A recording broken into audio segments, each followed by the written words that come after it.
প্রতি বছরের ন্যায় এবং এবছর আরও বাড়তি উৎসাহ উদ্দীপনা ও আনন্দ উচ্ছ্বাসের সাথে আগামী 14ই এপ্রিল 2025 বাংলাদেশের মানুষের প্রাণের উৎসব পহেলা বৈশাখ উদযাপিত হবে। বাঙালি সংস্কৃতির টানে নববর্ষের উৎসবে ঢাকা নগরবাসী সমবেত হবে রমনা পার্কে, শহীদ উদ্যান, ঢাকা বিশ্ববিদ্যালয়, জাতীয় সংসদ ভবন, রবীন্দ্র সরোবর ও হাতিরঝিল এলাকার বিভিন্ন অনুষ্ঠান স্থলে। পুরা ঢাকা শহর আগামীকাল নববর্ষ উদযাপনের জন্য প্রস্তুত, এবং এখানে যে সমস্ত এলাকার কথা বলছি এর বাইরেও সমগ্র ঢাকাতেই এই উৎসব পালিত হবে। জাতীয় উৎসবমুখর এই অনুষ্ঠানে যাতে জাতি, ধর্ম, বর্ণ নির্বিশেষে সকলেই নির্বিঘ্নে উদযাপন করতে পারে তার জন্য ঢাকা মেট্রোপলিটন পুলিশ ব্যাপক নিরাপত্তা ব্যবস্থা গ্রহণ করেছে। বর্ষবরণ অনুষ্ঠানসমূহকে কেন্দ্র করে ঢাকা মহানগরীকে 21টি সেক্টরে ভাগ করে ঢাকা মেট্রোপলিটন পুলিশের পক্ষ থেকে পর্যাপ্ত সংখ্যক ইউনিফর্ম ও সাদা পোশাকে পুলিশ সদস্য মোতায়েন করা হবে। গুরুত্বপূর্ণ অনুষ্ঠানস্থল ড্র্যাগ স্কোয়াড দ্বারা সুইপিং করা হবে। রমনা পার্ক, শহীদ উদ্যান, ঢাকা বিশ্ববিদ্যালয় ঘিরে মোট 21টি স্থানে ব্যারিকেড থাকবে। প্রতি অনুষ্ঠানস্থলের প্রবেশ গেটে আর্চওয়ে ও হ্যান্ড মেটাল ডিটেক্টর দিয়ে তল্লাশির ব্যবস্থা করা হবে। অনুষ্ঠানস্থল ও শোভাযাত্রার রুটসমূহ সিসি ক্যামেরা দ্বারা, স্টিল ক্যামেরা, ভিডিও ক্যামেরা ও ড্রোন ক্যামেরা দ্বারা সার্বক্ষণিক মনিটরিং করা হবে। অনুষ্ঠানস্থলের চারপাশে ও শোভাযাত্রার রোডে পর্যাপ্ত পরিমাণ পিকেট, ফুড, পেট্রোল ও লাইনিং ব্যবস্থা থাকবে। ডিবি, সিটিটিসি পর্যাপ্ত সোয়াট সংখ্যক পুলিশ সদস্যগণ সাদা পোশাকে মোতায়েন থাকবে। ইফটিজিং, ছিনতাই, অপরাধ প্রতিরোধে সাদা পোশাকে পুলিশ দল মোতায়েন থাকবে।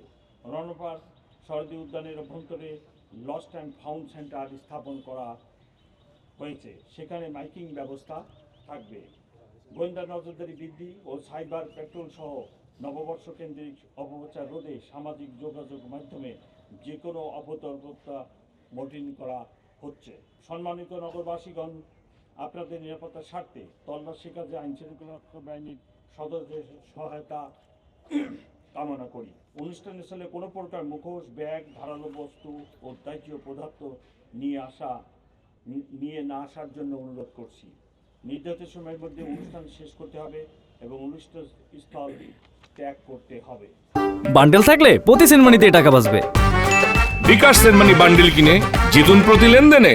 কোনো ধরনের ফানুস, আতশবাজি ফোটানো যাবে না এবং শব্দ দূষণ হয় এরকম কোনো বাঁশি ব্যবহার করা যাবে না। বর্ষবরণকে কেন্দ্র করে কোনো বাণিজ্যিক পণ্যের বাজারজাত করা যাবে না, বিশেষ করে শোভাযাত্রায় এবং অন্যান্য যে সমস্ত প্রোগ্রাম আছে সেই সকল প্রোগ্রাম। রমনা বটপুলে ছায়ানটের অনুষ্ঠান সকালে শুরু হবে এবং তাদের দ্বারা নির্ধারিত সময়ে শেষ হবে। উক্ত অনুষ্ঠানে 3টি গেট দিয়ে কেবল প্রবেশ করা যাবে। অনুষ্ঠান থেকে কেবল বের হওয়ার জন্য 2টি গেট ব্যবহার করা যাবে।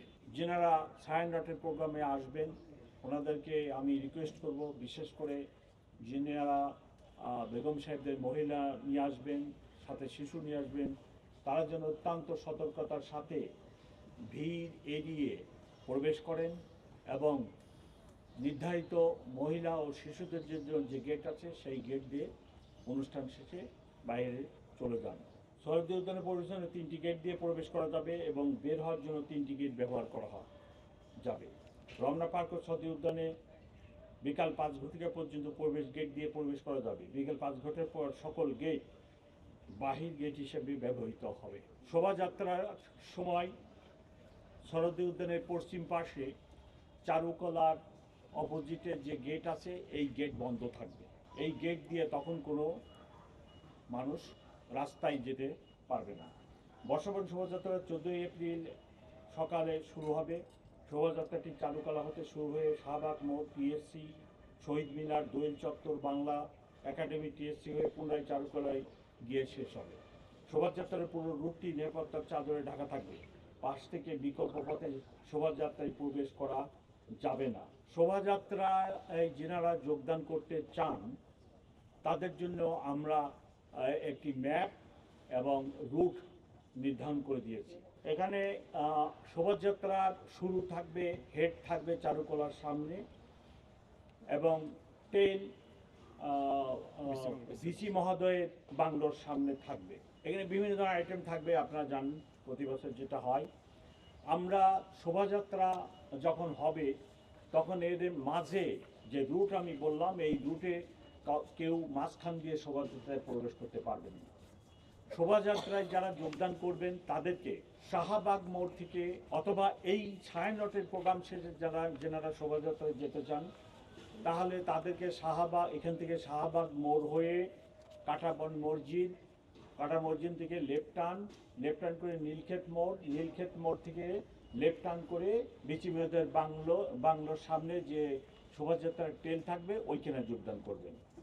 কেউ যদি ফার্মগেট থেকে আসেন তাহলে তাকে ফার্মগেট সোনারগাঁ ক্রসিংয়ে এসে ওখানে স্লাইড রাইট টার্ন করে হাতিরপুল হয়ে কাঁটাবন হয়ে একই রুটে ভিসি মহোদয়ের বাংলোর সামনে ট্রেনে যোগদান করবেন। কেউ যদি বাংলা মোটরের দিক থেকে আসে, বাংলা মোটর থেকে শাহবাগ মোড়ে আসবেন, এসে ওখানে রাইট টার্ন করে কাঁটাবন মসজিদে একই রুটে ওখানে যাবেন।